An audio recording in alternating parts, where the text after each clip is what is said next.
My name is Jennifer Welsh. I'm a professor of global governance and security at the Max Bell School of Public Policy and the Department of Political Science. I'm also the director of the Center for International Peace and Security Studies at McGill. The biggest change in the next 25 years in my field will be the shape of the multilateral institutions that we have to govern various areas of the globe, whether we think of international peace and security, trade, or the environment. We've been living for the last 70, 75 years under a system that was designed after the Second World War by the victors of the Second World War, and we've been lumbering along adapting that system. But in 25 years, all of the changes pushing at that system are going to shift that structure profoundly.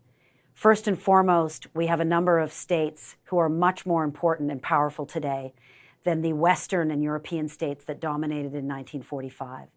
So our global institutions are going to be dominated by states like China, by India, and others.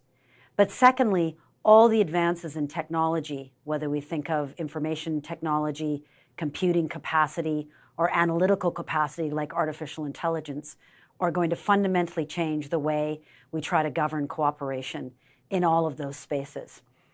When we look at the multilateral system 25 years from now, it's going to look very different from the way it looks today as a result of power shifts and as a result of technological change. We can't even imagine, in some senses, what will replace what we have now. Some of what we will see might be just reform of the existing order, but I predict there'll be fundamentally new structures to take their place.